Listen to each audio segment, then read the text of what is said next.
My husband threw me down the second-floor stairs after beating me for 3 straight hours. I woke up in the hospital 2 days later with 6 broken ribs and a face so swollen I could barely open my eyes. That's when I discovered he had run off with my neighbor, the same one who smiled at me every morning. Hi there, my loves. My name is Dorothy Wilson, but everyone calls me Grandma Dot. I'm 73 years old, born and raised in Pikeville, Kentucky, coal country. But I've been living in Louisville for 40 years now. I ended up in this big city because of a story I'm going to tell for the first time online today. A story I've kept buried deep in my heart, like a thorn that hurts, but that you can't remove. Before I begin, I want to mention that the Grandparents' Tales channel is having a $200 giveaway to celebrate reaching 10,000 subscribers. I can hardly believe so many people are interested in this old lady's stories.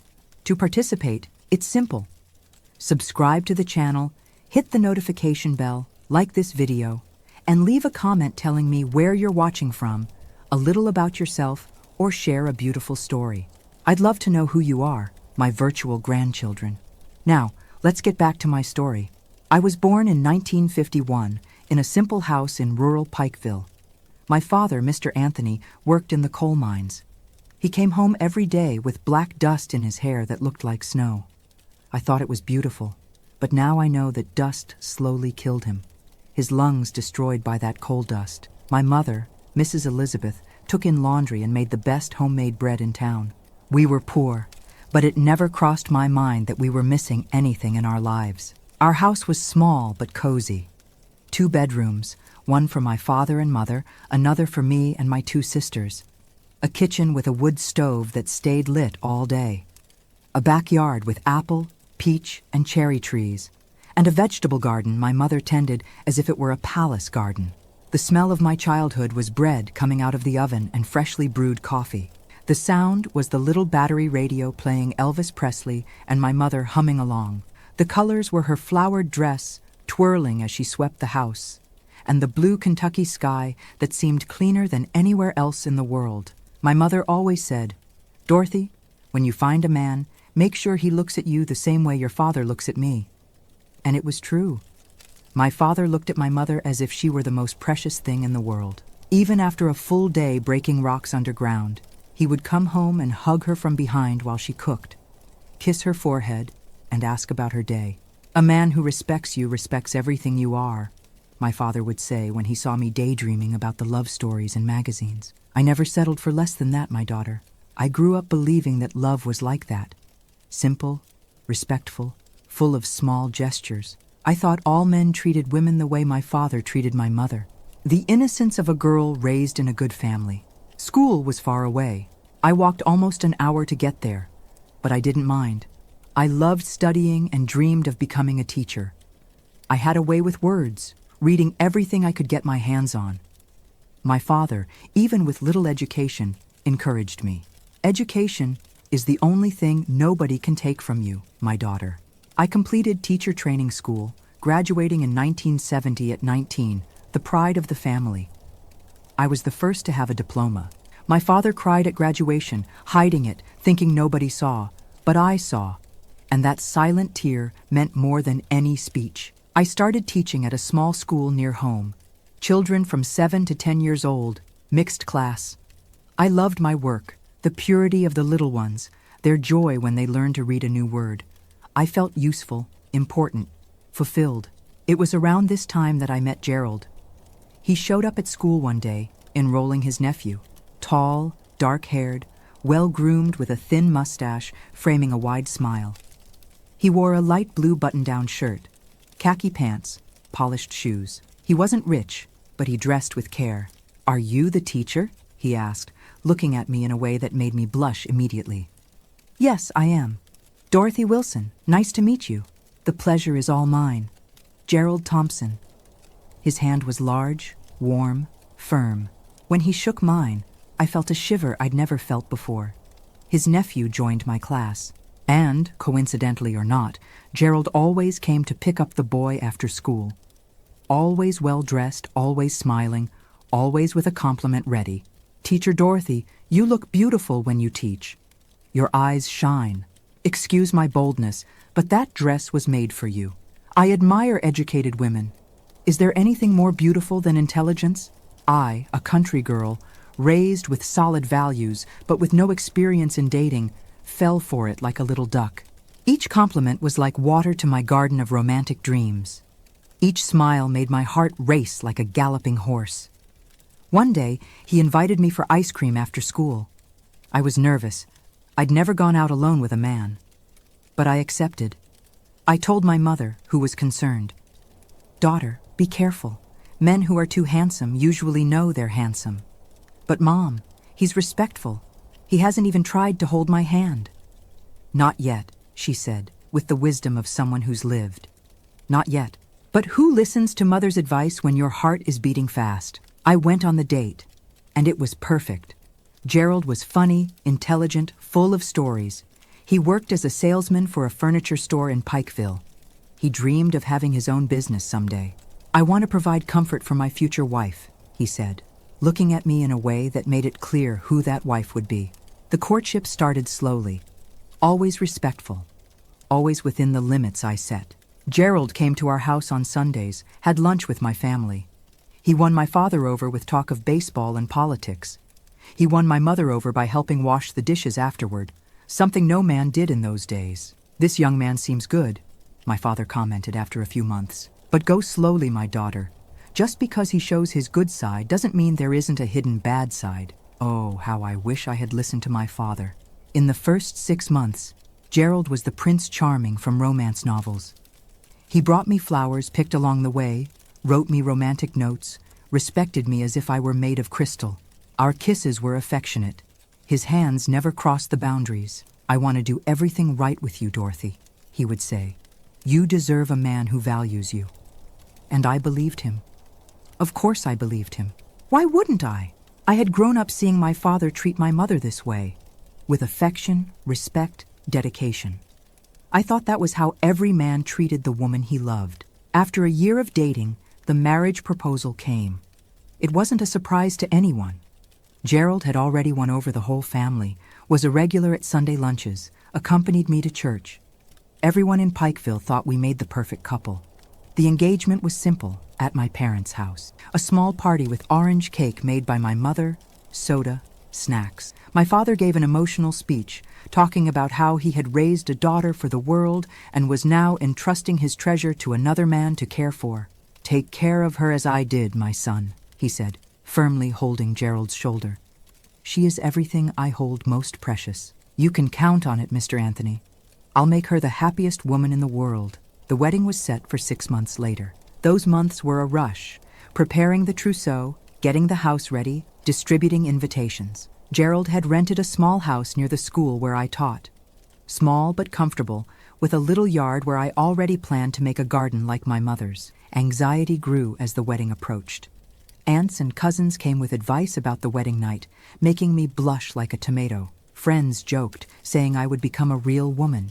My mother, more sensible, just hugged me and said, "Daughter, remember that your body is your temple. Even married, you have the right to say no when you don't want to. A man who loves you will understand and respect that." Advice I kept, but would soon discover didn't apply to the man I was marrying. The wedding was in January 1972. I was 20, Gerald 27. The ceremony was at the First Baptist Church, where I had been baptized. I wore the wedding dress that my mother and aunts had hand-sewn, saving on every detail so I could have this dream come true. When I entered the church on my father's arm, I saw Gerald waiting for me at the altar. That wide smile, shining eyes, the rented suit that fit his body perfectly. I remember thinking, this is the man of my life. With him, I will be happy forever. The honeymoon was in Gatlinburg, Tennessee, at a simple inn near the mountains. Gerald had saved for months to give me this gift. In those days, spending a week in the mountains was a luxury for people like us. It was also the first time we slept together, that we really touched. Gerald was affectionate, patient with my inexperience. At first, at least. After 2 days, he began to show a more demanding, more authoritarian side in bed. "My woman has to satisfy me the way I like," he said one night, forcing me to do things that made me uncomfortable. I swallowed my tears and obeyed. He was my husband, after all. Wasn't that what wives did? Please their husbands? We returned to Pikeville and began our married life. The first months were adjustment, learning to cook for two, sharing space, balancing work with household chores. Gerald continued working at the furniture store, and I kept teaching. Our salaries, together, were enough to live with modest comfort. Gradually, I began to notice small changes in his behavior. Complaints about the food I made, questions about who I had talked to at work, demands about how I should dress. That skirt's too short for a married woman. Why do you need to wear lipstick to teach children? Who is this John that waits for you after school? John was the 70-year-old janitor.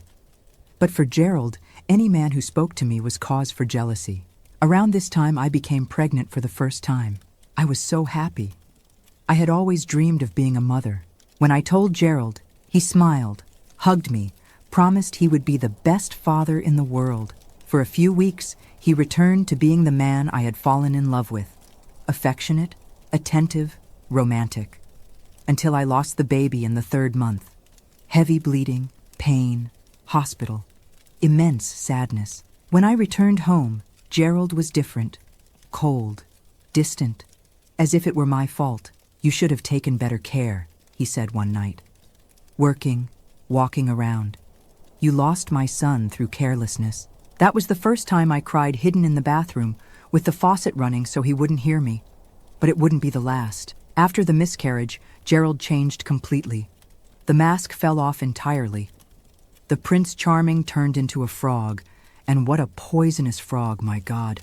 Folks, I see this story is getting long, but I really want to share everything with you. I need to take a moment to ask, if you're enjoying this account, would you help me by clicking like and subscribing to the channel? Each new subscription warms this grandma's heart. And don't forget to comment where you're watching from. Back to the story. The first year of marriage ended with a reality very different from what I had dreamed. Gerald was no longer the attentive and affectionate man from our courtship. Now he was controlling, jealous, always in a bad mood. He criticized everything. My cooking, my clothes, my way of talking, even my way of breathing seemed to irritate him. You breathe too loudly. How do you expect me to sleep with that noise? Gradually, I closed myself off, talking less, smiling less, trying to do everything perfectly to give no reason for complaints. I was walking on eggshells in my own home. Even so, I still believed we could work out, that it was just a difficult phase, that the caring Gerald would return. After all, we had been so happy at the beginning. What had happened to that man? In the 2nd year of marriage, I got pregnant again. This time, I took every precaution. I reduced my workload at school, rested more, followed all medical recommendations. Gerald seemed more excited about this pregnancy, more protective. Now it will work out, he would say, with that smile that had won me over. I'll have my child. But in the 5th month, I lost this baby too.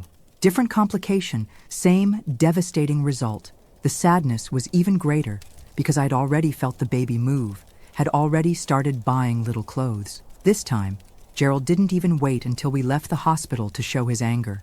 In the car, on the way home, he started, "There's something wrong with you. Normal women don't lose children like this. My mother had 8 with no problem. The doctor said it happens, Gerald. It's no one's fault. It is your fault. Your body doesn't work right." We arrived home, and he continued, increasingly aggressive in his words. For the first time, I threw in his face everything that had been stuck in my throat for months. "And you think you help? With your bad mood, your criticism, your way of treating me like a maid?" That's when I received the first slap. Hard, in the face, throwing me against the wall. The taste of blood in my mouth, the shock greater than the pain. "Never talk to me like that again," he said through his teeth. "I'm your husband. You owe me respect." That night, while he slept, I thought about running away, going back to my parents' house, but I felt ashamed. What would they think? The daughter who couldn't keep her marriage, who couldn't give them grandchildren? At that time, a separated woman was viewed differently. She was a failure, a woman who couldn't keep her husband. And I, raised to be the perfect wife, didn't want that label. So I swallowed my tears and stayed. First mistake of many. The 3rd year of marriage was when everything fell apart completely. Gerald lost his job at the furniture store, a fight with the boss, something about money missing from the register. He swore innocence, but his eyes had that gleam I had learned to recognize when he lied. He was unemployed for months. I supported the house with my teacher's salary, which was barely enough for the basics. Drinking, which had always been social, became daily. First a beer at lunch, then two, then whiskey straight from the bottle from early on. Drunk, he got even worse. Criticism turned into insults, slaps turned into punches.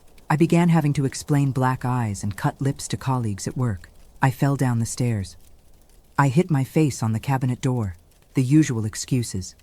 And people pretended to believe them because it was more comfortable than getting involved. My parents, who lived a few streets away, began to suspect. My mother asked me directly, but I denied it. My father looked at Gerald with suspicion on the rare occasions we still visited them. "Daughter, if something is wrong, you know you can come back home," my mother said one day when she caught me crying in the kitchen. "Everything's fine, Mom. It's just a difficult phase. It will pass." But it didn't pass. It only got worse. It was around that time that I noticed the neighbor getting closer. Marcia, a recently divorced woman, about 5 years older than me. Beautiful, blonde-dyed hair, always well-dressed even to stay at home. She worked as a cashier at the supermarket and lived alone in the house next to ours. At first, she was an angel. She brought me homemade cookies, asked if I needed help, talked to me when she saw me crying in the yard. She became a friend, a confidant. "He hits you? Honey, that's not normal. You need to get out of there." "I can't, Marcia. I have nowhere to go." "Yes, you do. The world is big.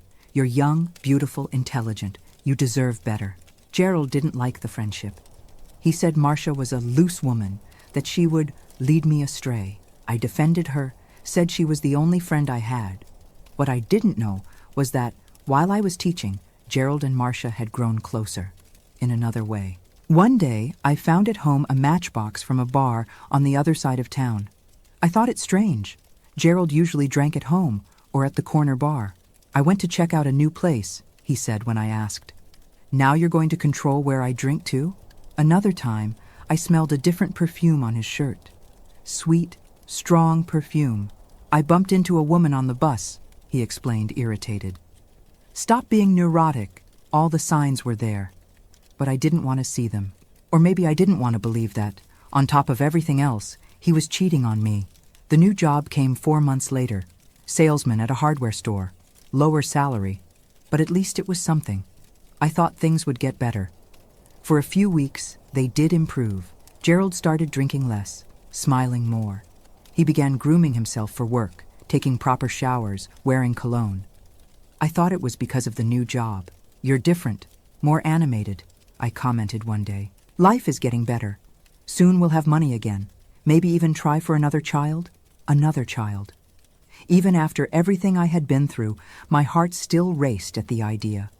I still dreamed of a happy family, with a baby in my arms. Foolishness of a woman who doesn't learn. It was on May 15th, 1975, I'll never forget this date, that everything changed forever.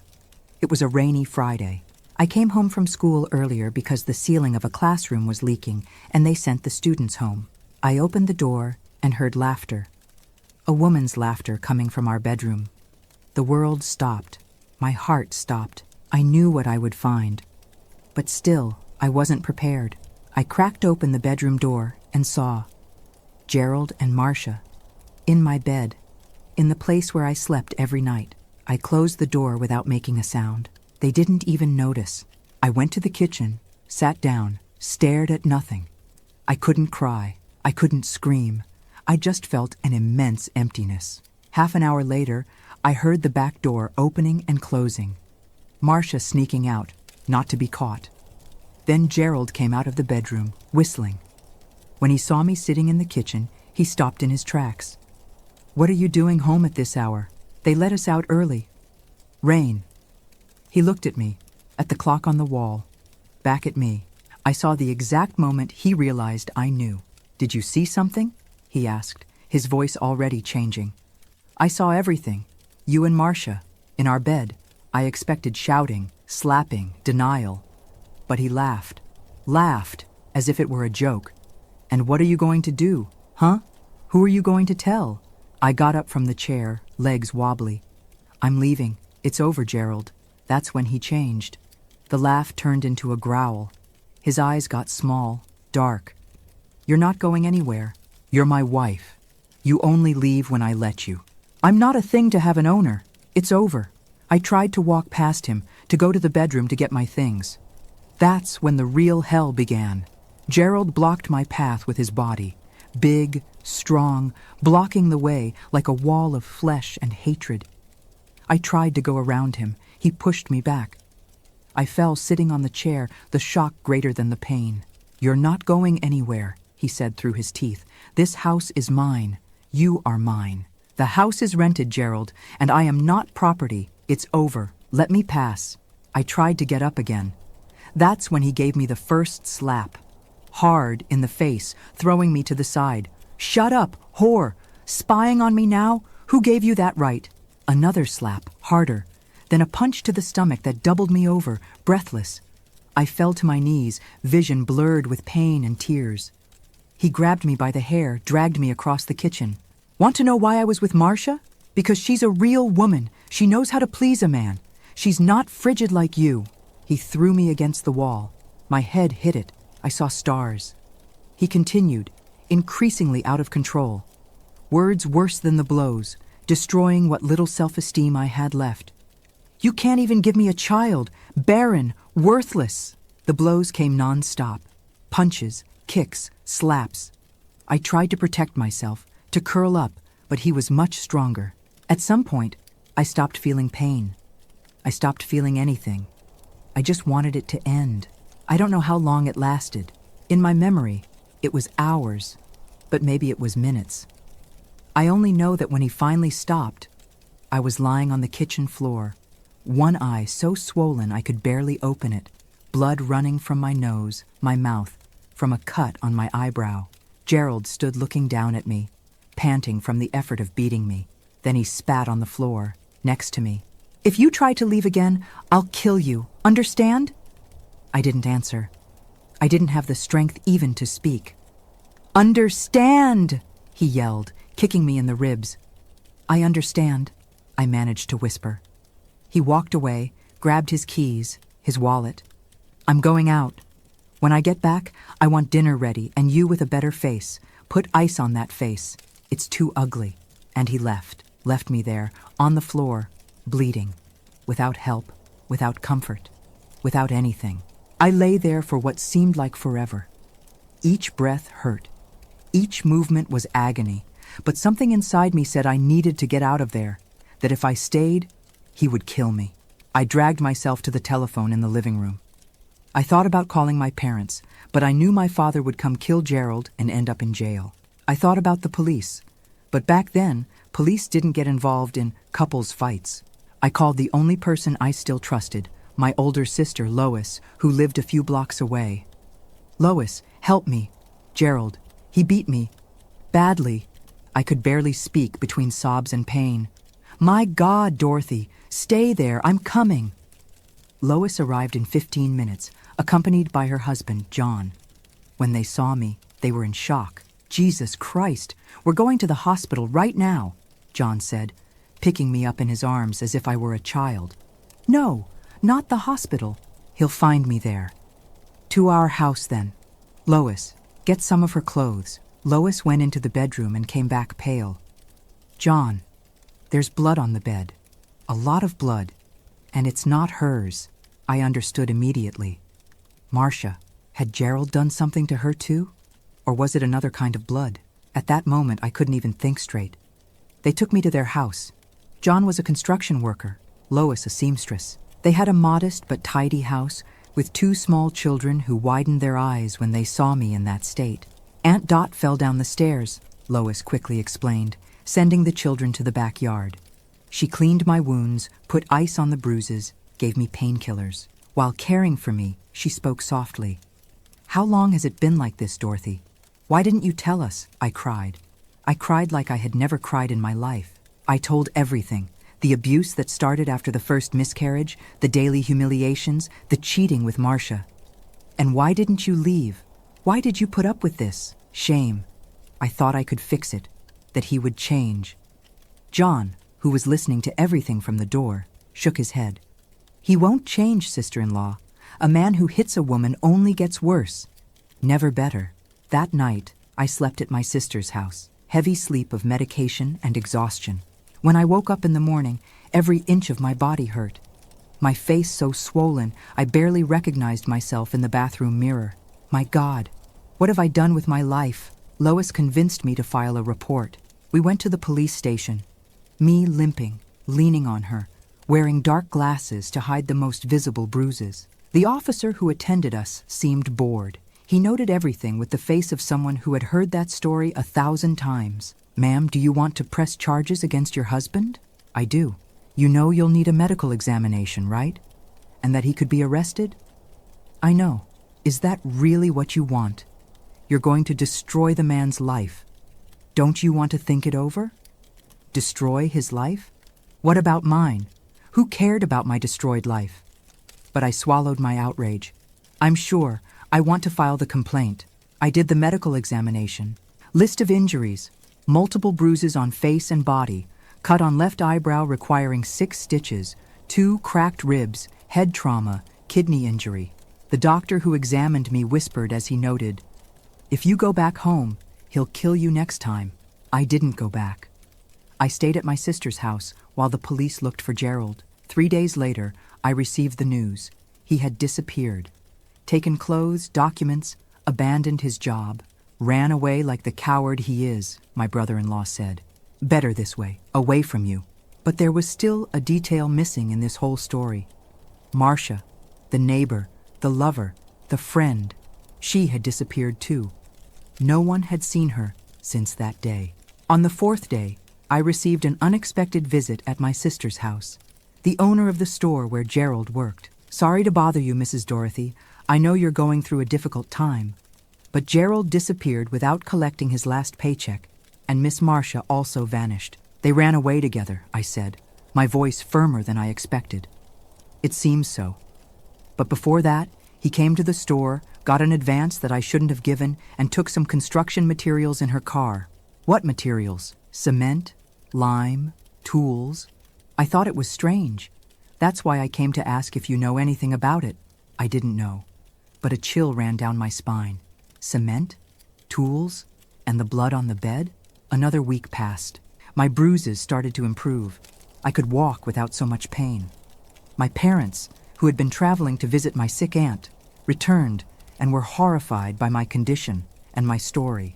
"You should have told me before, daughter," my father said, his eyes watery. "I would have gotten you out of there after the first slap." "I was ashamed, Dad. I thought I would disappoint you." "Disappoint us? Never. The only disappointment was this man we chose so badly." I began to rebuild my life. I took medical leave from school. The principal, very understanding, assured me that my job would be there when I returned.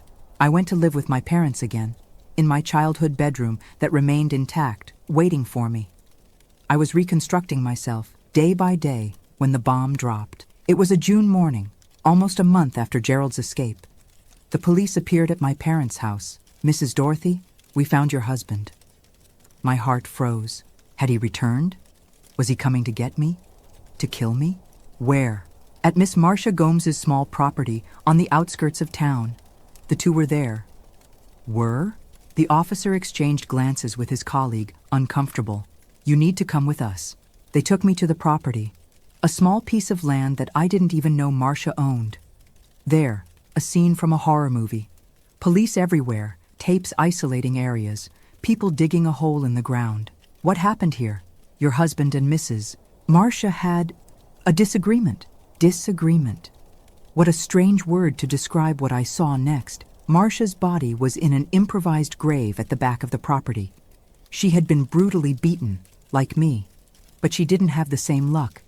She died from her injuries. Gerald tried to hide the body in a poorly made mixture of lime and cement, the materials he got from the store.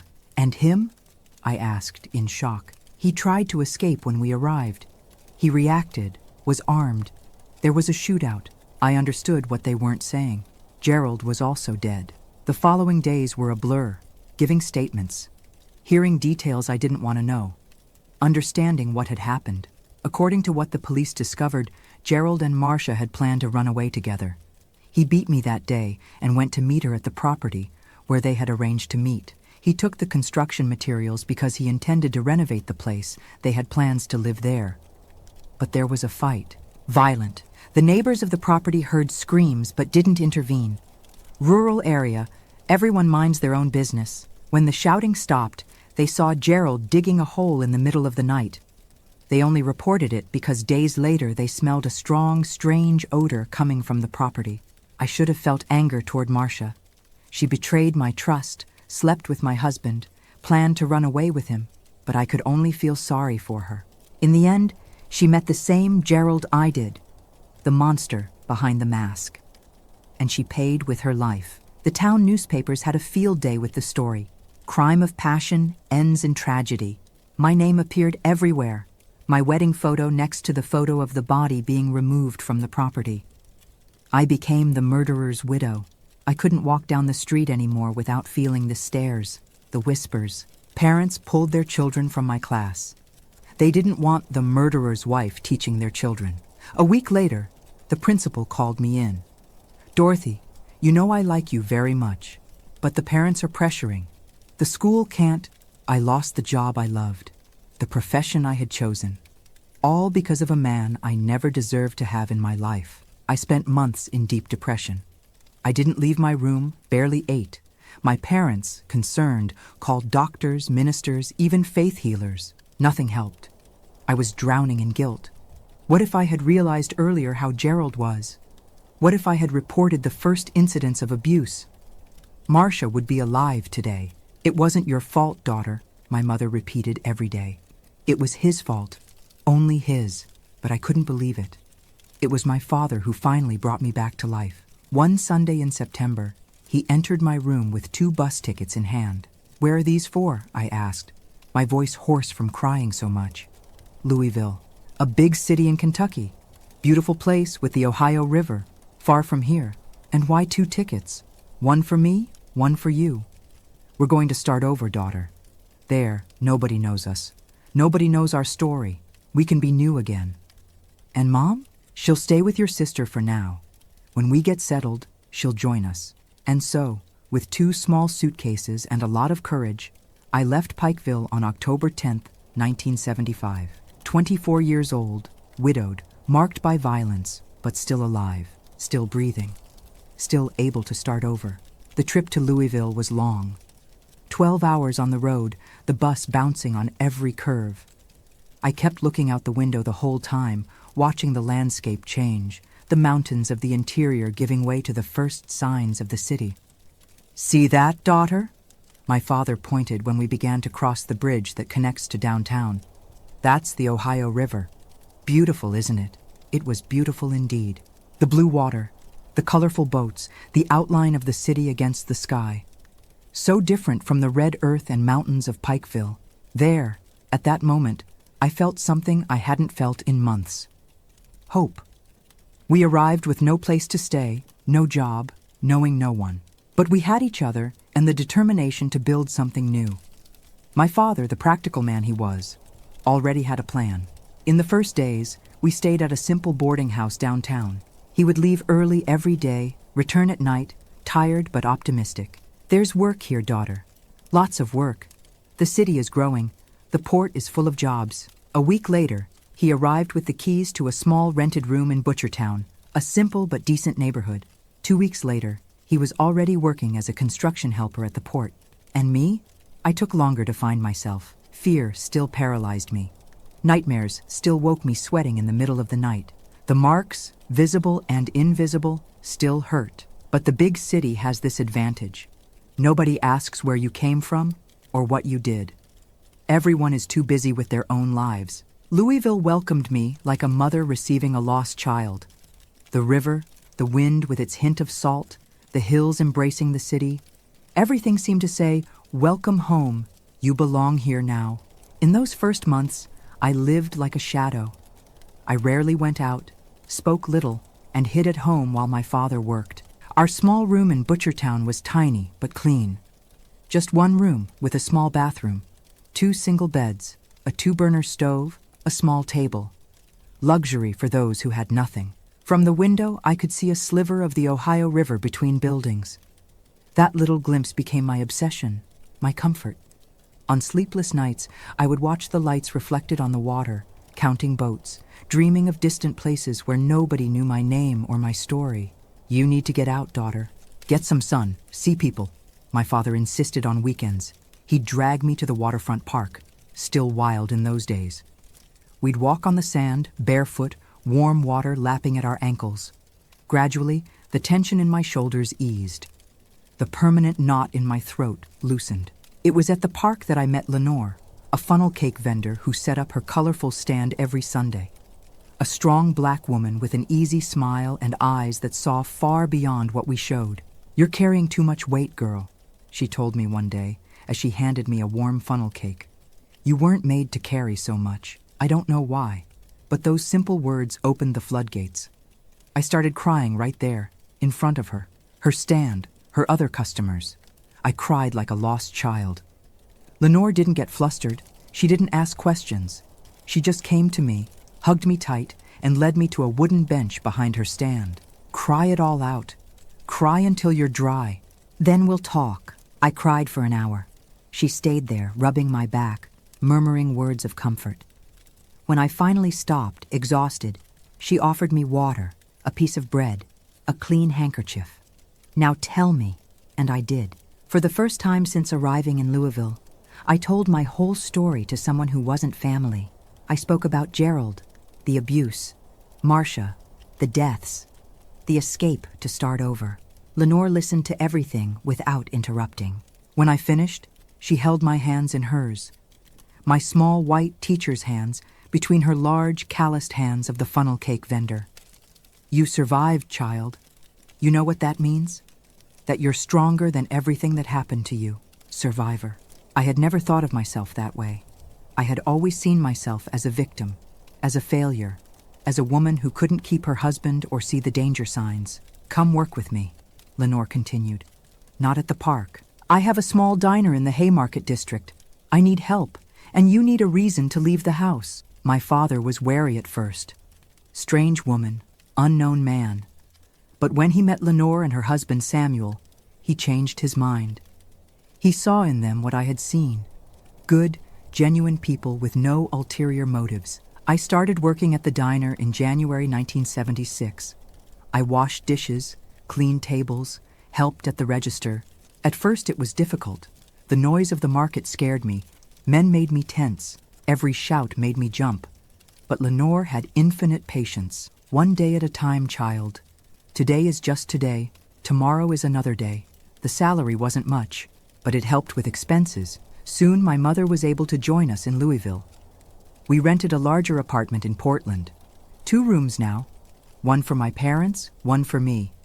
Absolute luxury after the cramped room. With my mother nearby, I improved faster. She brought from Pikeville the old recipes she loved so much, the pots of plants she cultivated on the windowsill, the colorful embroidery that gave life to white walls. She brought the smell of home, of childhood, of simpler times. "This city is good," she would say, while watering the plants. "It has open air, has horizon. We breathe better here." I did breathe, deeper and deeper, with less and less fear. The nightmares became less frequent. I began to sleep entire nights, to wake up rested. I began to smile again, first timidly, then more frequently. At the market, I met people of all kinds. Dock workers with stories of the deep river, ladies who sold herbs and prayers, children who ran between the stalls, stealing fruit when no one was looking. Homeless people who slept in the corners, for whom Lenore always saved a coffee and bread at the end of the day. Everyone has a story, child. Everyone carries pain. Some show it, others hide it. But everyone bleeds inside. Lenore's simple wisdom healed me more than any therapy, which I couldn't afford anyway. She taught me to look beyond my own pain, to see the suffering of others, to understand that I wasn't alone in the struggle.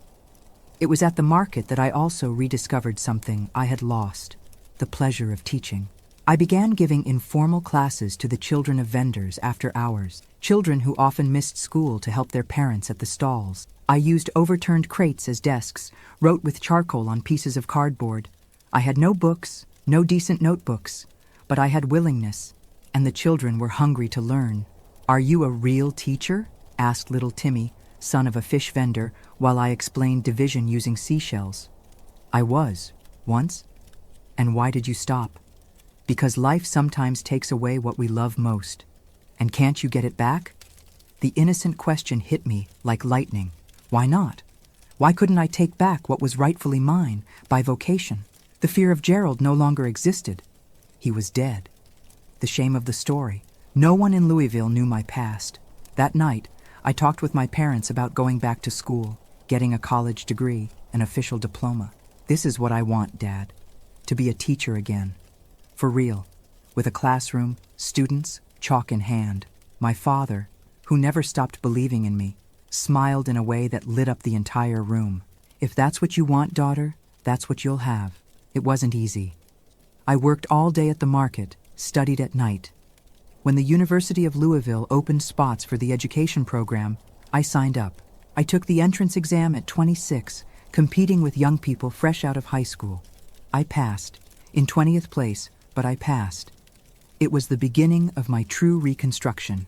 University life opened horizons I didn't know existed. Ideas, debates, books, different people. I learned about John Dewey and his progressive education, about Montessori and her child-centered method, about theories and practices that transformed lives through education.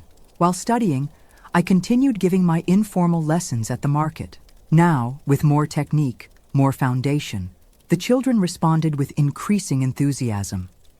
The parents began to notice the difference. Children who previously could barely write their names now read small texts, did math, asked about the world. "What you're doing with these children is a miracle," Lenore commented one day. "They arrive here with dead eyes, leave shining." It's not a miracle. It's education. It's showing them they can be more than they think they can. In 1979, in my last year of college, an opportunity arose to intern at a public school in Smoketown, a poor neighborhood on the outskirts of Louisville. It was far, the public transportation poor, the salary almost symbolic. But it was a real classroom. It was a chance to go back to doing what I loved. I took on a literacy class. 30 children between 6 and 10 years old, many repeaters, some who had never set foot in a school before. The room was small, stuffy, with broken desks and a cracked blackboard. But to me, it was a palace. On the first day, I looked at those children. Messy hair, clothes often too big or too small, looks ranging from fear to curiosity, from aggression to hope, and I saw myself in them. Vulnerable, but strong. Hurt, but whole. Survivors, like me. "My name is Teacher Dorothy," I introduced myself, "and I'm here because I believe in you more than you believe in yourselves." It was there, in that stuffy public school classroom, that I finally understood. Everything I had lived through had a purpose.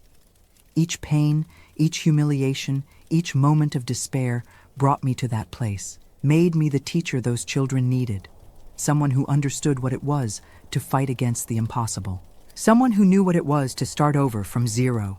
At the end of the year, I managed to teach 28 of the 30 children to read and write. The other 2 had learning difficulties that required specialized monitoring, something I fought to get for them. The principal, impressed with the results, offered me a permanent contract as soon as I graduated. "You have a gift, Dorothy. These children need you." In December 1979, at 28, I graduated in education. My parents were at the graduation, as proud as if I had won a Nobel Prize. Lenore and Samuel, too, bringing a huge basket of pastries that fed the entire party. My classmates, most 10 years younger than me, elected me class speaker. "It's never too late to start over," I said in my speech. "It's never too late to be who you should have been before life interrupted you." Life was finally getting on track. I had a profession, had purpose, had family and friends who loved me. The past still hurt when touched, but it no longer bled. That's when the past came knocking at my door. It was a March afternoon in 1980. I was in the classroom teaching my little ones to read when the principal appeared at the door. "Dorothy, someone wants to talk to you. It's urgent." In the hallway, a woman was waiting for me. About 50, graying hair, face marked by life. I didn't recognize her immediately. "Dorothy, I'm Nancy, Gerald's sister." The world stopped. The name I hadn't heard in almost 5 years, that I avoided even thinking about. Gerald. The man who nearly killed me. The man who killed another and died running from the police. "What do you want?" I managed to ask, my voice trembling. "We need to talk. It's about my nephew." "Nephew?" Gerald didn't have children? "Not with you, with Marcia." The revelation fell like a bomb. Marcia was pregnant when she died? There was a child? A son of Gerald walking around in the world? She had the baby before. "Before what happened," Nancy continued. "She left him with my mother when she went to meet Gerald at that property. Nobody knew, not even the police. And why are you looking for me now? My mother died last month. The boy stayed with me, but I'm sick. Cancer. I can't take care of him anymore. And what does that have to do with me? You were Gerald's wife. Legally, you're the closest relative after me. You're asking me to care for the child of the man who almost killed me? With the woman he cheated on me with?" She lowered her eyes, ashamed. "I know it's a lot to ask, but the boy isn't to blame. He's 4 years old. He's an innocent child. Where is he now?" "In the car, with my husband. Do you want to see him?" I didn't want to. I wanted to run, scream, deny that absurd reality. But a force greater than fear made me say yes. We went to the parking lot. An old car was parked under a tree. A man sitting at the wheel waved when he saw us. In the back seat, a child looked out the window. Small boy for his age, black hair, big eyes. When he saw me, he smiled a smile I knew well. The same smile that once enchanted me on Gerald's face. "Aunt Nancy, who's that lady?" "She's a friend, Lucas. A friend who's going to take care of you for a few days." Days. She had said days, but her eyes said something else. "I can't," I said softly, so the boy wouldn't hear. "It's too much for me. He has no one else. He'll go to an orphanage. Why didn't you look for Marcia's family?" "I did. No one wanted anything to do with him. Her father said his grandson died along with his daughter." I looked at the boy again. I didn't see Gerald in him now, or Marcia. I just saw a child, frightened, confused, about to lose what little stability he knew. "Give me time to think." "I don't have time, Dorothy. The chemotherapy starts tomorrow. I can't take care of him like this. One day, give me 1 day." She hesitated, then agreed. "I'll come back tomorrow at this same time. If you don't want to keep him, I'll go straight to social services." I spent the night awake. I walked along the river until dawn, talking to the water, to the stars, to the ghosts of my past. How could I raise Gerald's son? How would I look at that face every day and not see the man who destroyed my life? But how could I condemn an innocent child to grow up without family, without love? I, who knew what it was to be marked by a story I didn't choose. In the morning, still without an answer, I went to teach. I looked at my students. Children who had taught me so much about forgiveness, about new beginnings, about seeing beyond the scars. I thought about little Lucas, who didn't ask to be born to those parents, who didn't ask to be abandoned. During the break, I called my parents. "I need to tell you something. It's complicated." I explained everything. I waited for the negative reaction, the shock, the refusal. "Bring him home," my mother said simply. "What?" "The boy. Bring him home. If he's going to be your son, he's going to be our grandson too." "Mom? He's Gerald's son." "So?" "The child isn't to blame for who his father is, or his mother." That afternoon, when Nancy returned, I already had my answer. "I'll keep him," she cried.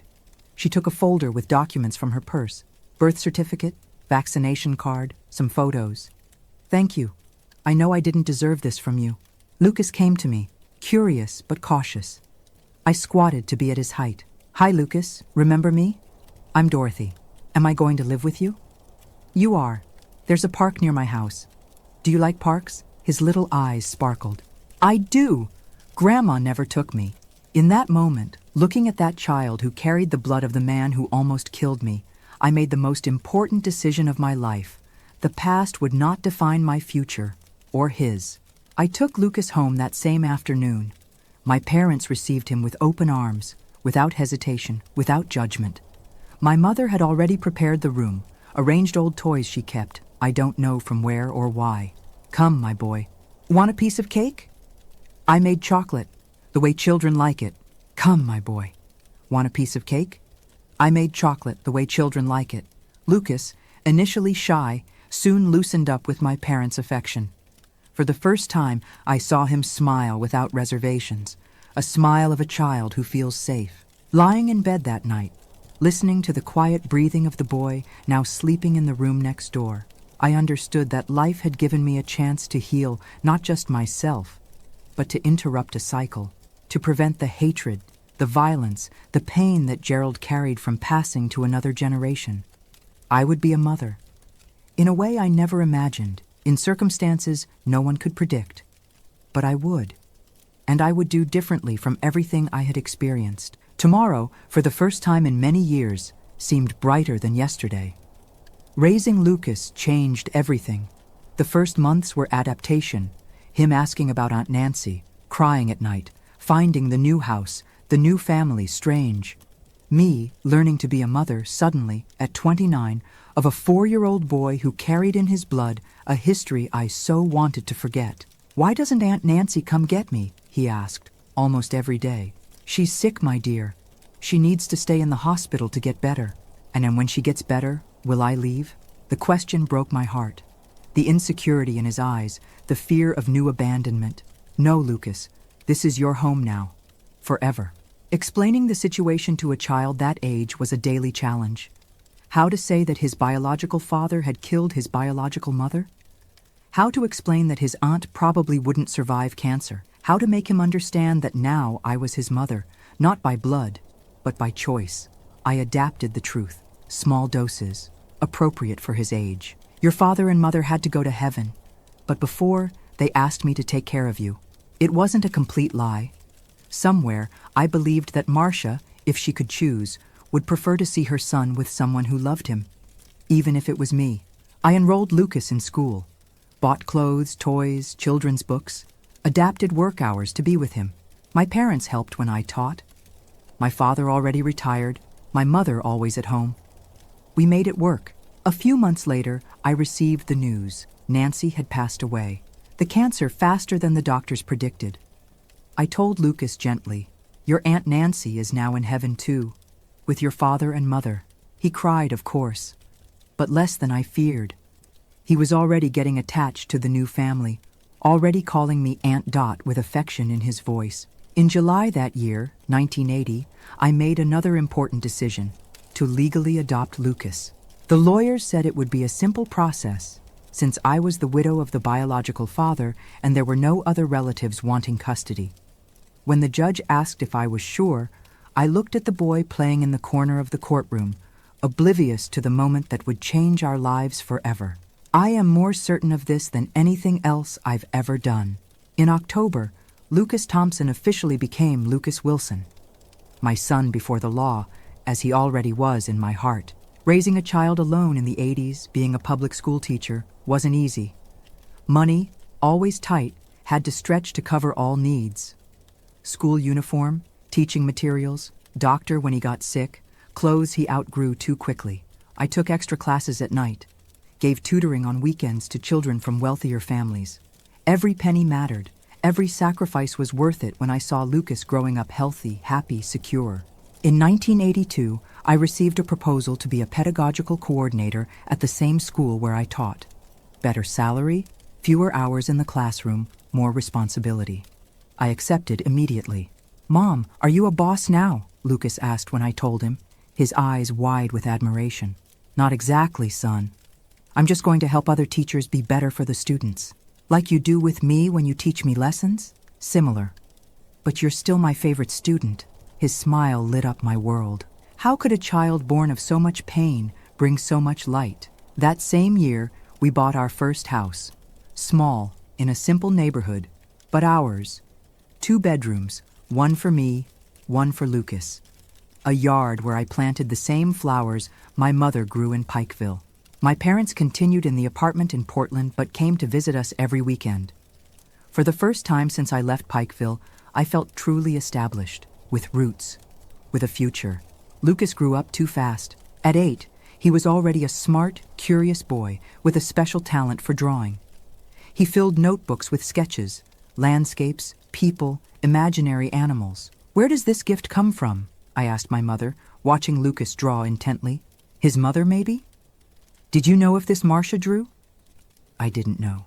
I knew so little about the woman whose place, ironically, I had taken in Lucas's life. About Gerald, I preferred not to see anything in the boy, although sometimes a gesture, an expression would catch me off guard, bringing memories I preferred buried. In 1985, at 34, I met Anthony. A math teacher transferred from Tennessee. He started working at the same school as me. A gentle, calm man with infinite patience to explain fractions and decimals to frustrated children. "Are you the coordinator, Dorothy?" "Pleasure, Anthony Parker." Firm but not intimidating handshake.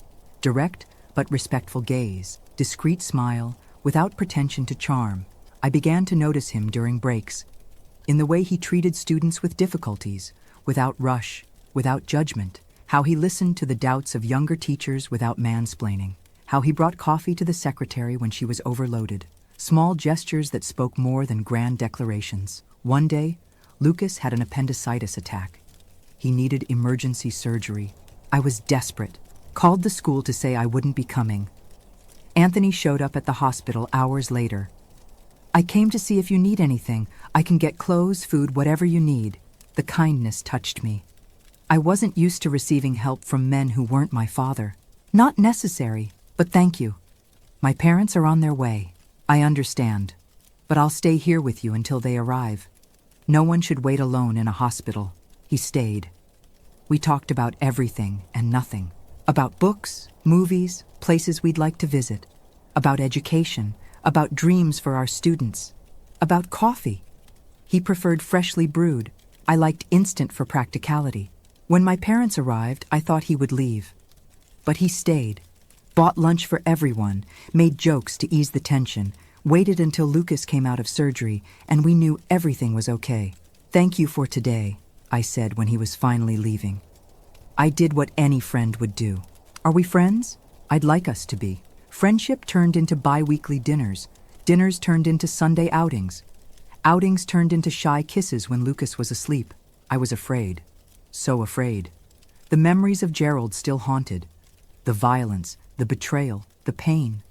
How could I trust another man? How would I know that Anthony wouldn't change later, as Gerald had changed? "You deserve to be happy, daughter," my mother would say. "Don't let a ghost steal your future." Anthony was patient. He didn't pressure, didn't demand, didn't require. He respected my pace, my fears, my reservations. In 1987, after 2 years of relationship, he asked me to marry him. It wasn't anything spectacular. He just asked during a dinner at home, with Lucas participating in the conversation. "Dorothy, Lucas, I want to ask you something important. Can we be a family? For real?" Lucas, then 11 years old, answered before me. "Will you be my dad? If you want, and if your mother accepts." The boy looked at me, anxious for the answer. At that moment, I realized I wasn't deciding just for myself. Lucas needed a father, a real father, not just the idealized memory I had built to protect him from the horrible truth. "Yes," I answered, tears in my eyes. "Let's be a family." We married in a simple ceremony, just family and close friends. Lucas was the best man, proud in the small suit he chose himself. My father gave his daughter away for the second time, now with certainty in his heart that it would be a happy ending. Anthony moved into our house. We didn't need a honeymoon or big changes. The transition was natural, as if he had always belonged there. The first time Lucas called him Dad was during a soccer game in the backyard. Ball improvised with socks, goalposts made of shoes. "Dad, look what I can do." Anthony froze. He looked at me as if asking permission. I nodded, my heart overflowing. "I see, son. Very good." Lucas ran to hug him. The two of them there, in the Sunday afternoon, united not by blood but by something stronger. Choice, love, respect. In 1988, I received an invitation to be the principal of a new school in a poor neighborhood. Huge challenge. Precarious structure, children at risk, demotivated teachers. I hesitated. It's too much, I confessed to Anthony. With Lucas, with the house, with everything. You can do it, Dorothy. If anyone can transform that school, it's you. And if I fail, you won't. But if it happens, we'll be here. Your safe harbor. I accepted. New Hope Elementary School became my second home. I arrived early, left late. I knew each student by name, each family, each challenge. In 1 year, we reduced school dropout by 60%. In 2, we improved literacy rates. In 3, we had a community garden, an improvised library with donated books, music classes on weekends. How did you do this? Asked the Secretary of Education during a visit. I didn't do it alone. We built it together. Teachers, students, families. In 1990, at 39, when I thought my family was complete, I discovered I was pregnant. Total surprise. Doctors had said I probably couldn't get pregnant after the physical trauma suffered with Gerald. Are you sure, doctor? I asked, incredulous, looking at the test result. Absolutely. You're 2 months along. Congratulations, Anthony cried when I told him. Lucas, then 14, oscillated between excitement and jealousy. Will you love the baby more than me? He asked one night, vulnerable as I hadn't seen him in years. Never. You were my first child. I chose you. Nothing changes that. The pregnancy was smooth, unlike the ones I had with Gerald. Older body, but peaceful soul. I worked until the 8th month, big belly and all energy. Amy was born in June 1991, a sunny, mild spring morning. Normal delivery, quick, almost without pain. She's so small, Lucas said, holding his sister with infinite care. I need to protect her, and he did. Zealous older brother, vigilant, affectionate, changed diapers, gave bottles, told stories. Drew characters to lull his sister to sleep. Life finally seemed perfect. Complete family, stable career, own home, the ghosts of the past increasingly distant, memories that no longer hurt so much. Until in 1992, Lucas, then 16, asked the question I most feared. Mom, I need to know the truth about my biological father. We were alone at home. Anthony had taken Amy for vaccines. Lucas was waiting for me in the kitchen when I got home from work, with a serious, determined expression. Why now, son? I need the original birth certificate for a school document. I saw his name, Gerald Thompson. I researched in the library. I found old news. I froze. The news. The murder, the escape, the shootout with the police. My name in the headlines as the murderer's widow. Everything I had tried to protect him from. Son, is it true? Did he kill my biological mother? Did he beat you? I sat down, legs wobbly. The moment I had postponed for 12 years had finally arrived. It's true, Lucas, but it's more complicated than the news tells. And I told him everything. The complete story. Without softening, without hiding. He deserved the truth, as painful as it was. I told about the courtship, the marriage, the first aggressions, the miscarriages, the drinking, the unemployment, Marcia, the betrayal, the escape, the day Gerald almost killed me. I told about the property, about how the police found the bodies, how Nancy appeared years later with him, still a baby, how I made the most important decision of my life, to be his mother, despite everything. Lucas listened in silence, silent tears running down his face that already showed traces of the man he would soon become. So I'm the son of a monster, he finally said, his voice choked. No, Lucas, you're my son. Of the one who raised you, loved you, educated you. But his blood runs in me. What if I'm like him? What if one day Never. You'll never be like him. You know why? Because you grew up with love, with respect, with values. Gerald didn't have that. How can you be sure? Because I've been watching you for 12 years. I see how you treat your sister, how you respect the girls at school, how you help the weaker ones. Your character is already formed, son. And it's beautiful. He cried in my arms. Cried like when he was little and had nightmares. But this time, the nightmare was real. It was his origin. It was his blood. Thank you for wanting me, Mom. Even after everything he did, it was the best decision I ever made in my life. You saved me as much as I saved you, and it was true. Lucas gave me purpose when I needed it most. He taught me to trust again, to love without fear.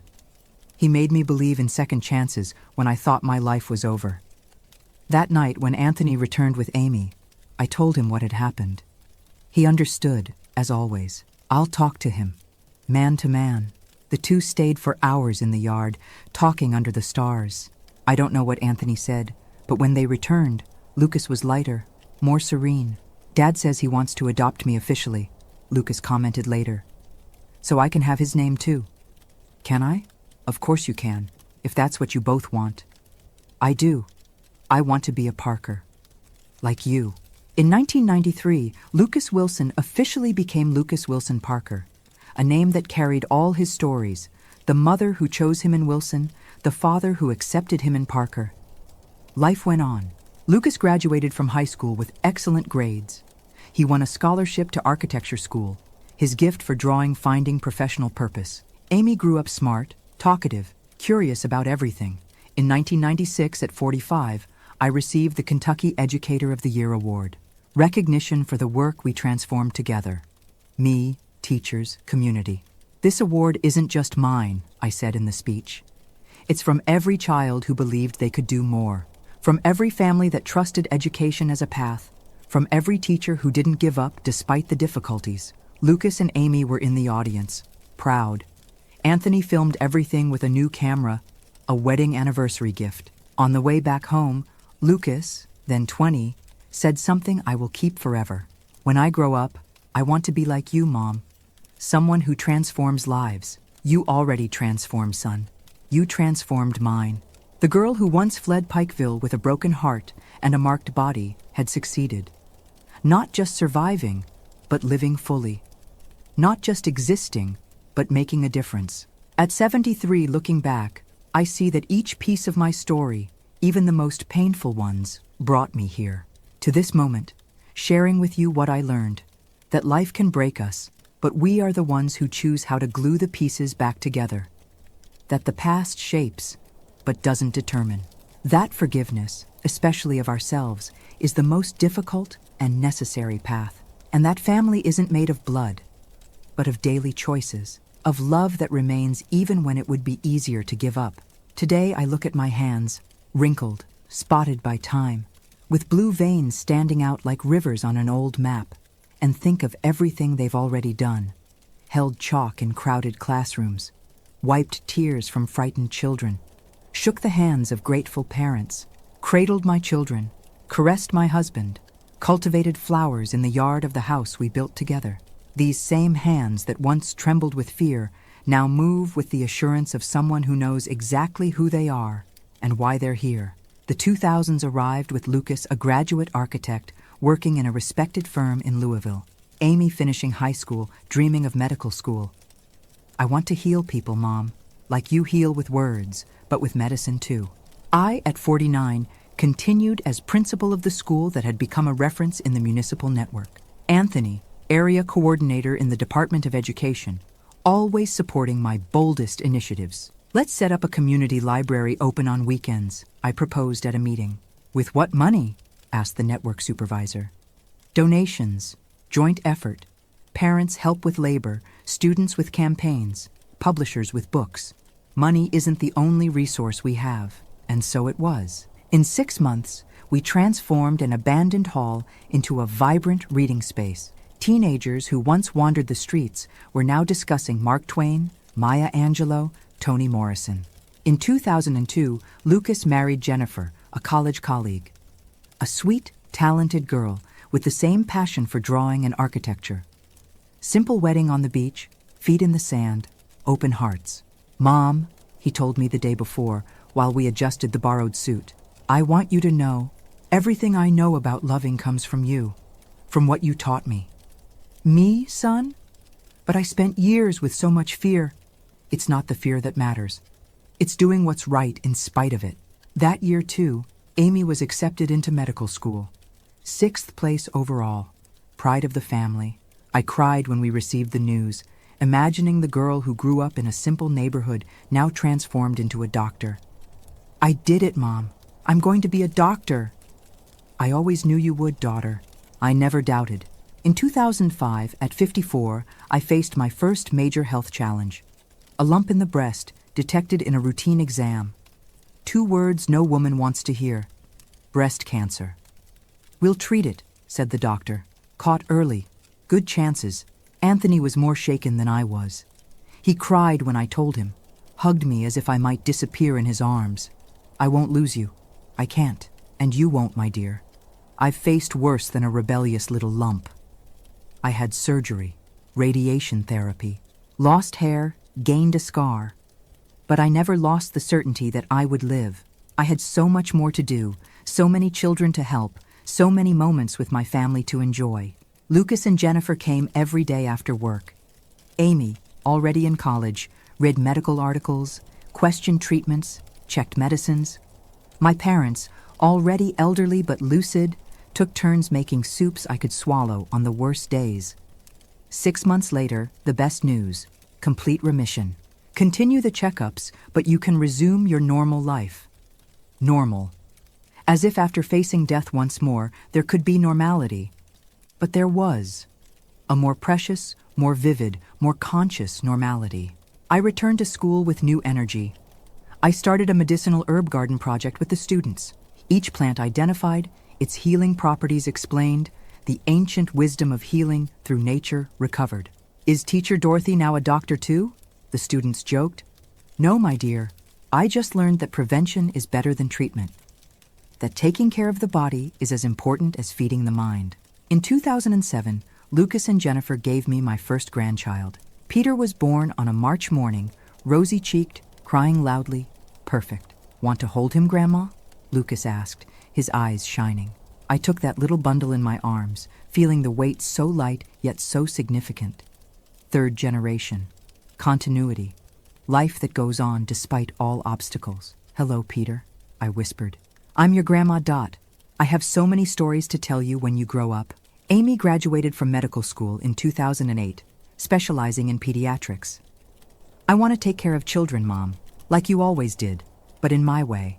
In 2010, at 59, I made the difficult decision to retire from school. Almost 20 years as principal, transforming not just the physical structure, but mentalities. It was time to pass the baton. "But, Mrs. Dorothy, the school is you," argued the new Secretary of Education, trying to convince me to stay. "It can't be. A school belongs to the community, to the students, to the parents, to the teachers. If it depends on just one person, it's not an institution. It's a personal project." I spent months preparing my successor, a young, dedicated teacher full of her own ideas. I created manuals, documented processes, shared lessons learned in practice that no college teaches. "How do I know if I'm ready?" she asked on my last day. "We're never completely ready, but we're always capable of learning and improving. That's enough." Retirement opened a new chapter. Time to travel with Anthony, to see places we had only seen in photos. Time to visit Lucas and family, now with a 2nd grandchild on the way. Time to follow Amy's career, who was starting residency at a children's hospital. Time, finally, to try to reconcile with the past. In 2012, at 61, I made the trip I had postponed for decades. I returned to Pikeville. "Are you sure you want to go?" Anthony asked, concerned. "You don't have to." "Yes, I do. I need to close the circle."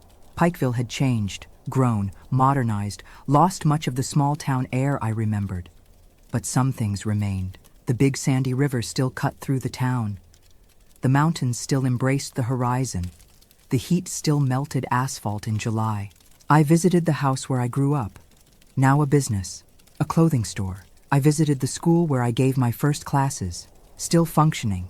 New teachers, new children, same challenges. I visited places I avoided in memories.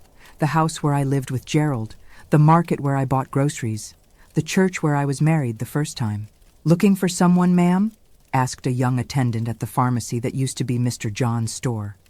"Looking for ghosts," I replied, smiling. "But I think they've gone away." And they had indeed. Looking at those streets, those buildings, I no longer felt the overwhelming weight of the past. I no longer saw Gerald at every corner, no longer heard his screams in every echo. I saw just a town, neither good nor bad. Just a place where part of my story happened. On the third day, I visited the cemetery. Not to see Gerald's grave. I never knew where he was buried, nor did I want to know. I went to see my in-laws, who died while I was still married. Simple people who couldn't control the son they raised, but who always treated me with kindness. Rest in peace, I murmured, leaving simple flowers. I bear no grudge, and I really didn't. Time had softened even those most painful memories. Anger, fear, resentment, feelings that consume more those who carry them than their targets. I had learned to let go. I returned to Louisville lighter, as if I had left in Pikeville the last ties that still bound me to the past. How was it? Anthony asked when he picked me up at the terminal. Liberating. In 2015, at 64, I lost my mother. Sudden stroke, quick death. She was tending to the plants on the porch when she simply collapsed. When the ambulance arrived, she'd already departed. A different pain from all the previous ones. Not the traumatic pain of violence, not the pain of abandonment or betrayal. Natural pain, part of the life cycle. A daughter burying a mother, an expected order, but never really accepted. She seemed so well, my father lamented at the funeral, seeming to have aged decades in one day. She was well, Dad. Happy, surrounded by love. What better way to go? My father followed her 8 months later. Died of longing, said the neighbors. Perhaps. Or perhaps he simply no longer knew how to live without the companion of almost 60 years. Soulmates that not even death could separate for long. We inherited their apartment. We didn't have the heart to sell it. We transformed it into a community space where I offered free literacy classes for adults. A way to honor my mother, who valued education so much, and my father, who said that education is the only thing nobody can take from you. In 2018, Amy married a fellow doctor. Richard, an anesthesiologist, a calm man who brought peace to my daughter, always so intense, so passionate about everything she did. He calms me, Mom. He's like a safe harbor in the storm that I am. The best marriages are like that, daughter. Complementary. One brings what the other needs. That same year, Lucas and Jennifer had their third child. They already had Peter and Julia. Now came the youngest, Dorothy. You named her after me, son? Are you sure? Absolutely. We want her to know where she comes from, to carry the name of the strongest woman we know. In 2020, the world stopped with the pandemic. At 69, I found myself isolated at home, high risk, away from my grandchildren, from community activities, from the life I had built. Anthony and I reinvented ourselves. We learned technology, video calls, social media, messaging apps. I continued teaching adults to read and write, now through the computer screen. I told stories to my grandchildren by video, made bread with Amy remotely, each in her own kitchen. You're more tech-savvy than me, Grandma, joked Peter, now a teenager, teaching me to use funny filters. It was during the pandemic that Lucas suggested, Mom, why don't you tell your story to more people? It might help those who are going through difficult times. My story? Who would want to hear it? Everyone. It's a story of overcoming, of love, of new beginnings. People need that now more than ever. Still reluctant, I recorded my first video on my cell phone. Total amateur, bad lighting, worse framing. I talked about how I was facing isolation, how I maintained hope in dark times. Lucas edited it and posted it on an improvised YouTube channel. Grandparents' Tales. To my surprise, the video went viral. Hundreds, then thousands of views. Emotional comments. Mrs. Dorothy, you remind me of my grandmother who I lost. Thank you for sharing your wisdom. This video gave me hope when I was almost giving up. Thank you. More, please. We want more stories from Grandma. And so began my late career as a digital influencer, as Amy jokes. Weekly videos telling stories of overcoming, some mine, others I witnessed throughout life. Old recipes, gardening tips, reflections on education, aging, family. I had never spoken publicly about Gerald, about the abuse, about the desperate escape. It was a chapter I kept for private conversations, for moments of guidance to women going through similar situations. Until today, at 73, I decided it was time. Time to share the complete story, without cuts, without softening. Not to provoke pity, nor to boast about overcoming, but to show that there is a way out even when it seems the world has collapsed, that there is life, and abundant life, after trauma.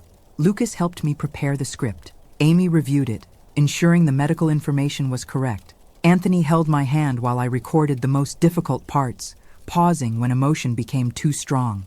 This is my story. Raw, real, painful in parts, but also full of beauty, of love, of hope. The story of a country girl who faced personal hell and emerged not just a survivor, but triumphant. Not by her own merit, nobody wins alone, but through the support of so many good people God put in my path. People like my parents, who taught me unshakable values. Like Mrs. Wilson, who took me in when I ran away. Like Lenore, who saw beyond my scars. Like Anthony, who showed me that a real man builds, doesn't destroy. Like Lucas, a son destiny gave me through the most unlikely path, who taught me to love unconditionally. Like Amy, a gift I thought I would never receive, living proof that there is always a chance for new beginnings. And now, people like you who are watching this video. My dears, if you've made it this far, I have a special thank you. This story wasn't easy to tell, nor must it have been easy to hear. But I believe in the power of shared stories, in the healing that comes when we transform pain into purpose.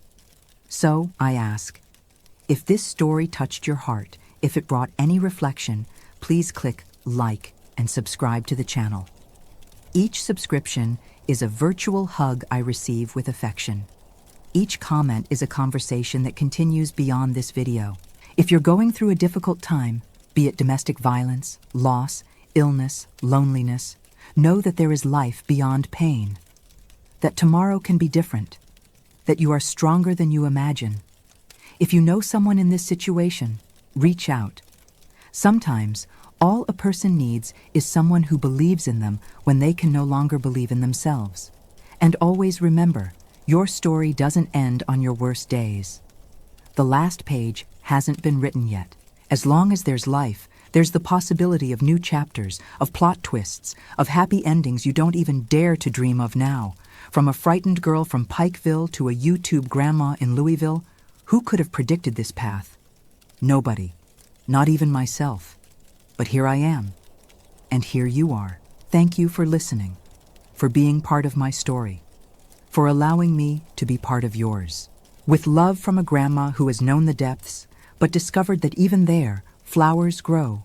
Dorothy Wilson Parker, 73 years old, retired teacher, mother, grandmother, survivor, and, above all, witness that love always wins. A kiss to the heart of each one of you, and see you in the next video.